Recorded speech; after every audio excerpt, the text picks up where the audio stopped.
বিশ্বনবী আল্লাহর কোরআন থেকে আমাদেরকে জানান আল্লাহর জান্নাতের সুসংবাদ দানকারী করে যে আল্লাহ আমাকে পাঠালেন। তোমরা কি জানো আল্লাহর জান্নাত কত সুন্দর? কোরআন থেকে বিশ্বনবী আমাদেরকে জানান, ফালা তা'লামু নাফসুম মা উখফিয়া লাহুম মিন কুররাতি আ'য়ুন জাযাআম বিমা কানু ইয়া'মালুন। মানুষের কর্মের প্রতিফল হিসেবে কত চমৎকার জান্নাত রব্বুল আলামিন নাজ নেয়ামত দিয়ে পরিপূর্ণ করে আমাদের জন্য প্রস্তুত করে রেখেছেন। পৃথিবীর কোনো মানুষ সেটা জানে না। পড়েন সুবহানাল্লাহ। এটা যে কত সুন্দর, আমাদের আমলের প্রতিদান হিসেবে কত চমৎকার, fantastic, eye catching, fabulous paradise তিনি আমাদের জন্য রেডি করে রেখেছেন।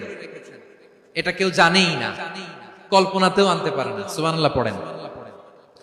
আবার হাদিসে কুদসিতে বিশ্বনবী ফরমান, রব্বুল আলামিন বলেন, আ'দাতু লিইবাদিয়াস সালিহিন মা লা আইনুন রাআত ওয়ালা উযুনুন সামিআত ওয়ালা খাতারা আলা কলবি বাশার।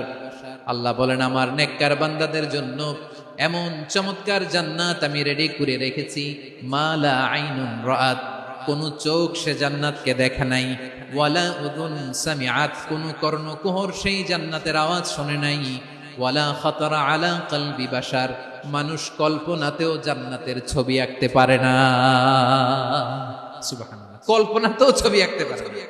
পৃথিবীর যত বিখ্যাত বিখ্যাত ডিজাইনাররা আছে সবাইকে একসাথে বসিয়ে যদি আমরা বলি জান্নাতে যে চেয়ারের মধ্যে আমরা বসবো, এই চেয়ারের একটা ডিজাইন করেন তো, কোটি কোটি ডিজাইনকে একসাথে করা হলেও জান্নাতের একটা চেয়ারের ডিজাইন হবে?